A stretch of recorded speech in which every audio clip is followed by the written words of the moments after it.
2 сентября 2004 года. Беслан. Вторые сутки террористы удерживают в здании школы 1128 заложников, из которых большая часть – дети. Около 4 часов дня к школе подъезжает небольшой кортеж. Из него выходит сенатор Руслан Аушев и в одиночку идет к зданию. Ему единственному бандиты позволили войти внутрь. Самое тяжелое было, ты идешь без оружия, вот откуда пуля прилетит, не знаешь. Вот это было обидно, потому что любому мужчине надо знать, кто тебя и за что. В тот момент никто не брался предсказать, что произойдет в ближайшие минуты. Это программа «Легенды армии», и я Александр Маршал. В 1986 году герой Советского Союза Руслан Аушев стал героем необычной публикации в газете.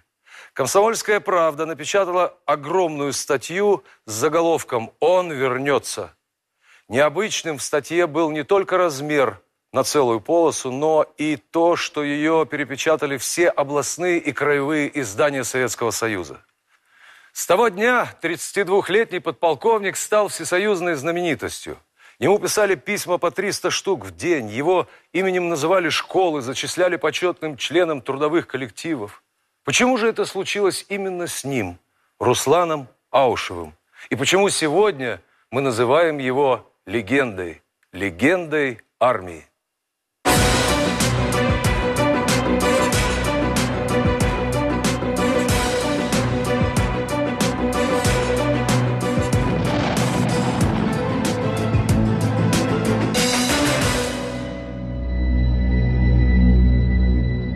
В январе 1980-го Афганистан показался Руслану Аушеву, начальнику штаба медицинского батальона, страной из сказок «Тысячи одной ночи».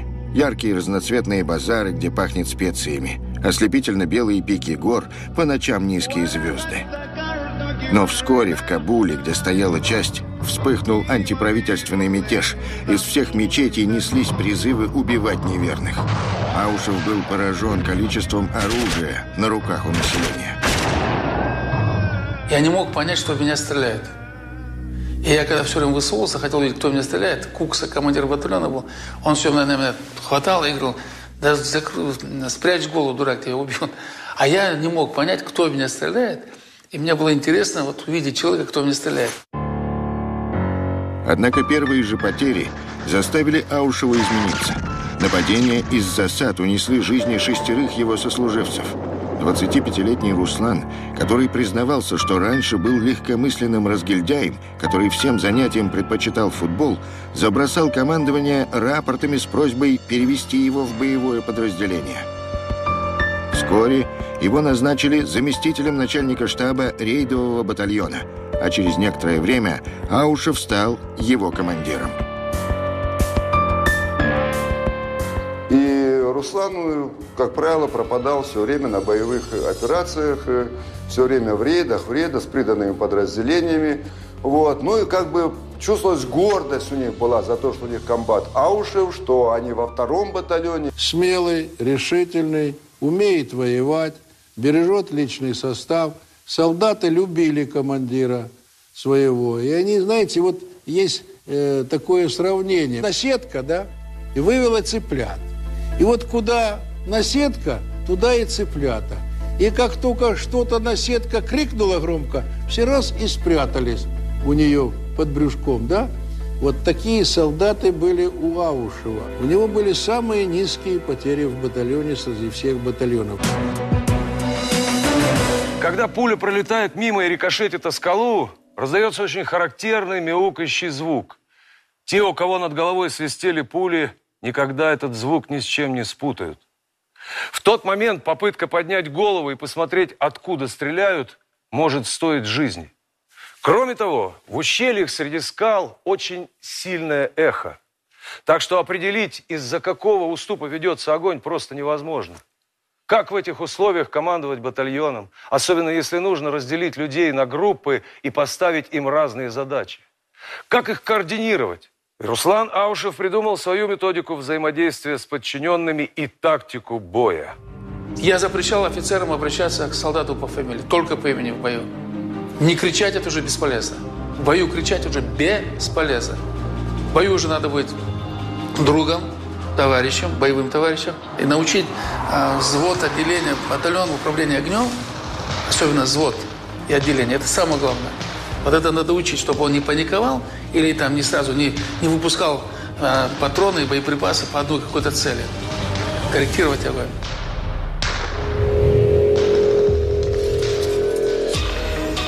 Сегодня многие задаются вопросом, почему Советский Союз вторгся в Афганистан?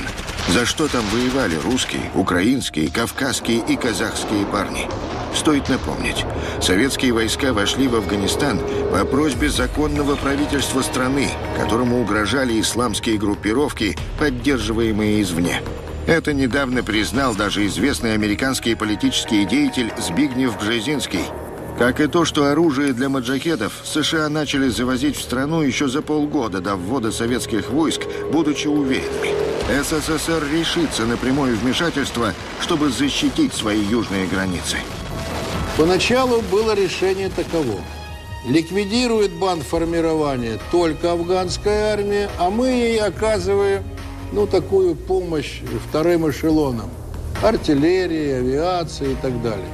Но, к сожалению, уже к 1982 году получилось так, что первый выстрел, и афганской армии впереди у нас нет. Она вся сзади, и мы лицом к лицу. Офицеры и генералы советской армии получили образование, основанное на примерах Великой Отечественной войны. Но афганская реальность потребовала принципиально иных подходов. Во время Великой Отечественной войны была сплошная линия фронта, а там мы могли ожидать с любой стороны воздействия огневого, боевого и так далее, физического на наши подразделения и лично на нас. Кадровый советский офицер Руслан Аушев оказался перед непростой нравственной дилеммой. Использовать тяжелые виды вооружений, танки и пушки для обстрела кишлаков, где боевики укрываются за спинами населения. Или выманивать бандитов в горы, где воевать придется без брони. Зато не пострадают простые афганцы, женщины и дети. Для Аушева выбор был очевиден. Я понимаю, что с населенного пункта по нам ведут огонь. Но я не могу ни танки, ни артиллерию применять, потому что там мирные жители. Мы применяли нестандартные решения и нестандартные методы боевых действий. Допустим, ночью окружаем, знаем, что вот здесь душманы собрались в кишлаке, окружали его, техникой пугали. И ждали, когда они рванут в горы, и там в горах уже уничтожали. Преследовать маджахедов, которые родились и выросли в этих горах, значит всегда рисковать жизнями. А заговоренных в Афганистане, как известно, не было. И все же Аушеву везло. Однажды ему с небольшой группой бойцов поручили восстановить связь с ротой, которая вела боевые действия. Мы шли, картофельные грядки такие, и мы пошли по гребню этих грядок. И вот уже вижу, вот он хребет, вижу, а там как, тополя и кусты. И я вижу какой-то, там челма мелькнула. Вижу ствол. Вот щелчок, курок. У меня первая мысль мелькнула, что сидят, я их ищу, они там автоматы разбирают, и кто-то балуется. И когда челму видел, мелькнула, я говорю, засада. Я не помню, как я прыгнул, но я такой в жизни кульбита не делал. Перепрыгнул через, а мы все попадали, хорошо, грядки были такие глубокие, мы попадали. Позже из рук убитого душмана Руслан вынул так называемый «Бур» – английскую винтовку Ли Энфилд, созданную во времена Англо-Бурской войны. Пуля из «Бура» калибра 7,7 мм насквозь пробивала любой бронежилет с огромного расстояния. Руслан внимательно осмотрел винтовку. Оказалось, боек ударил чуть мимо капсуля. Осечка и спасла Аушеву жизнь. Он машинально сунул в карман этот патрон, который позже станет экспонатом Музея вооруженных сил. А вскоре 28-летнему комбату представился случай с чувством исполненного долга навсегда покинуть опасный Афганистан.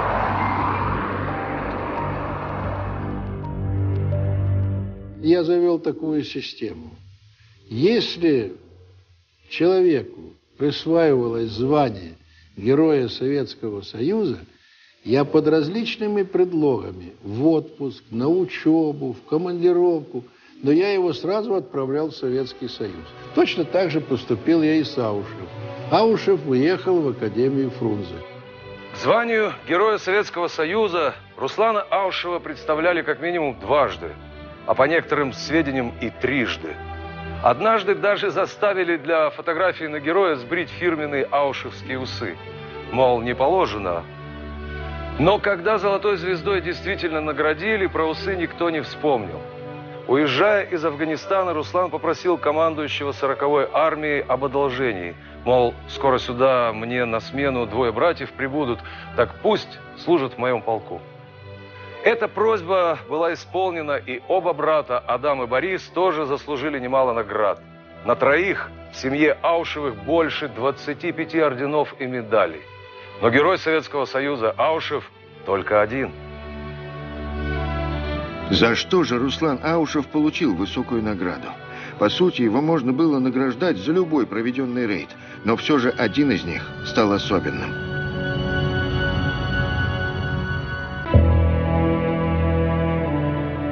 Весна 1982 года.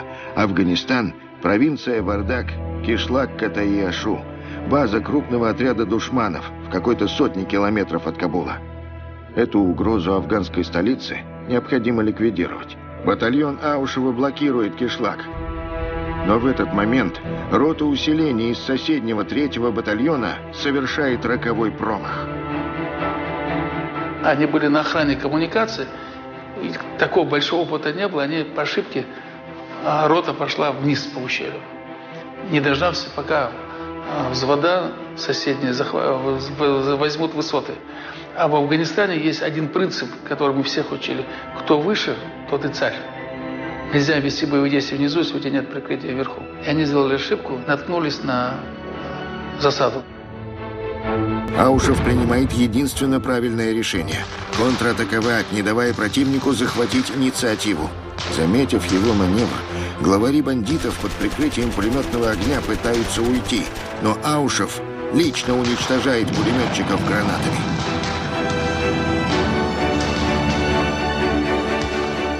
А там за этой засадой был большой укрепление. Мы 4 дня его потом били, это укрепление 4 дня били. И где-то до 300 убитых было. Мы их обложили полностью. Мы 4 дня их там били. Ну вот за эти боевые действия у него было присвоено звание. На родине героя, тогда это была Чечено-Ингушская автономная республика, весть о награждении земляка вызвала настоящий ажиотаж. Взглянуть на портрет Руслана пришла и его будущая жена Аза. Там мой портрет был в Грозном, когда мне присвоили звание, обком там нарисовали мне слава героев. И она ходила и смотрела. Но она не знала, что она будет потом моей женой. Она ходила и смотрела на мой портрет. Женился Руслан Аушев уже после 1-го курса академии. По кавказской традиции невесту выбрали родители. Казалось, в жизни знаменитого командира 2-го рейдового батальона наступил совсем другой этап – спокойствие и благополучие. После окончания академии Аушев имел преимущественное право на распределение. Еще бы, герой и обладатель диплома с отличием. Все ждали, что он выберет группу советских войск в Германии или попросит оставить его в Москве. Но Руслан Аушев написал рапорт с просьбой снова направить его в Афганистан.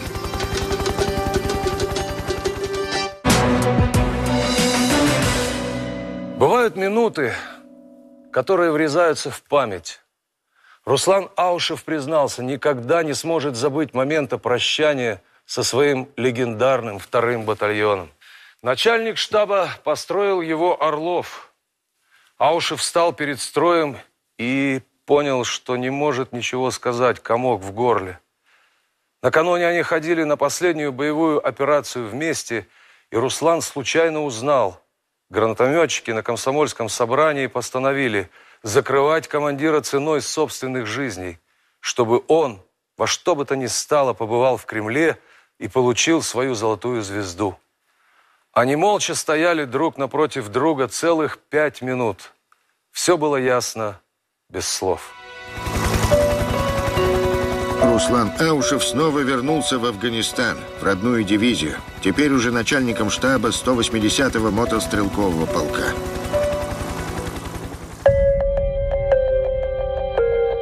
Дивизия действовала на сложнейшем участке, в Панжшерском ущелье, хозяином которого считался предводитель многочисленных вооруженных группировок Ахмад Шах Масуд по прозвищу Лев Панжшера. Второй раз, когда приехал начальником штаба, уже я другими глазами смотрел и на ситуацию в Афганистане, и на ситуацию другие, уже повзрослевшие, на 3 года после академии, и уже видя, что там, как ситуация развивается. Поэтому, когда я стал президентом Ингушетии, мне Афганистан очень помог. Я помню эту политику национального примирения, что как нужно строить отношения. Там уже было, немножко началась политика быть. 16 октября 1986 года в ходе общевойсковой операции в районе перевала Саланг подполковник Аушев был тяжело ранен. Именно тогда и появилась та знаменитая статья в «Комсомолке» под заголовком «Он вернется». Руслан Султанович действительно вернулся после лечения и покинул Афганистан лишь в 1987-м, провоевав в общей сложности 4 года и 7 месяцев. Однако популярность Аушева уже предопределила его судьбу. В 1989 году командир-подполковник Аушев был избран народным депутатом СССР, а несколько лет спустя получил совершенно неожиданное предложение. В 1991 году, после прихода к власти Джохара Дудаева и объявления независимости Чечни, Ингушетия осталась вне каких-либо государственных образований. Решено было создать Республику Ингушетия. И когда я работал с улемами, со старейшинами родов, и они мне сказали, что товарищ Ермаков, а кого бы вы нам рекомендовали президентом нашей республики? И я предложил: дорогие друзья, у меня есть хорошая кандидатура на должность президента Ингушской республики. Это уже был в то время, он, по-моему, подполковник был, служил на Дальнем Востоке, командовал полком, потом стал замкомандира дивизии, Руслан Аушев. 28 февраля 1993 года в первом туре выборов Руслан Аушев был избран первым президентом Ингушской республики. Он получил поддержку 99,94% голосов своего народа, а через 5 лет был переизбран на этот высокий пост. Он, в общем-то, остановил бойню между Осетией и ингушами за пригородный район. Были случаи, были огневые стычки между людьми, между тейпами, между кланами. Но, тем не менее, ему удалось своим примером, смелым, правильным и решительным, сплотить народ.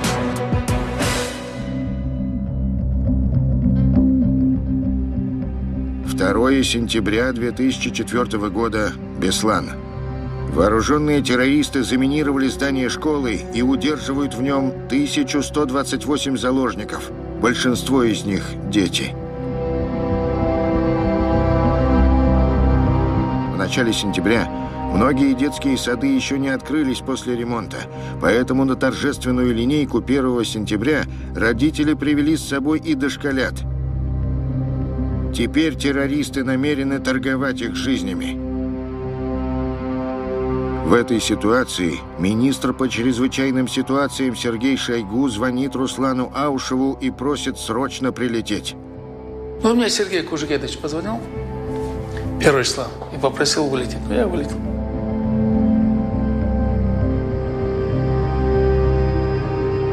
Руслан Аушев оказался единственным, кого террористы пропустили внутрь для переговоров. Этого не удалось добиться ни муфтию Северной Осетии, ни знаменитому доктору Леониду Рошалю, ни профессиональным переговорщикам. Бандиты хотели говорить только с президентами республик Северной Осетии или Ингушетии. Но бывший президент Ингушетии Руслан Аушев оказался непререкаемым авторитетом. И, конечно, эти захватившие школу в Беслане, они знали, кто такой Аушев. И если бы кто-то из них выстрелил в Аушева, ингуши бы место на месте бы не оставили с этих душманов, которые захватили эту школу и издевались над школьниками. Он был авторитет, он был герой, он был, ну, будем так говорить, он был свой. Свой по национальности, но враг по идеологии, по действиям этих захватчиков. Если бы они не хотели договариваться, во-первых, они меня не пустили бы раз. А во-вторых, я сказал, кому вы подчиняетесь? Они сказали, мы подчиняемся Басаеву. Я говорю, а Масхадов? Масхадов, говорит, президент. Я говорю, хорошо. То есть для меня что это было важно? Что есть на кого давить. У Руслана Аушева 4 детей. 2 мальчика и 2 девочки. Думал ли он о своих детях, когда шел в заминированное здание, где обстановка и внутри, и снаружи была наэлектризована до предела? Когда я заходил, для меня первое, что у меня врезалось, это вот эти грудные дети. Они уже вторые сутки были. Я ему говорю, слушай, ну, грудных сначала отпусти грудных. Грудные тебе зачем нужны? И он согласился. И мы вот 15 грудных отпустил и 11 их матерей. Эти 26 жизней, выторгованных у бандитов, казались Руслану Аушеву совершенно недостаточным результатом. В этот момент он словно забыл обо всех высоких должностях, которые занимал сейчас или в прошлом депутат, президент, сенатор. Он снова был командиром 2-го рейдового батальона, который идет впереди своих бойцов. И я предложил, давайте, хоть меня сбросьте, примерно, вы знаете, где Масхадов сидит, какой район, вот общий, знаем. Выбросьте меня на вертолете, меня там увидят, я руки подниму, меня увидят, оттащат или к Басаеву, к Масхадову, я им скажу, давайте вперед и давайте освобождать. Руслан Аушев не успел исполнить свой рискованный план. 3 сентября 2 мощных взрыва вызвали обрушение кровли и спровоцировали сначала стрельбу террористов, а потом начало штурма. 333 человека, из них 186 детей, погибло. Для Руслана Аушева это личная боль.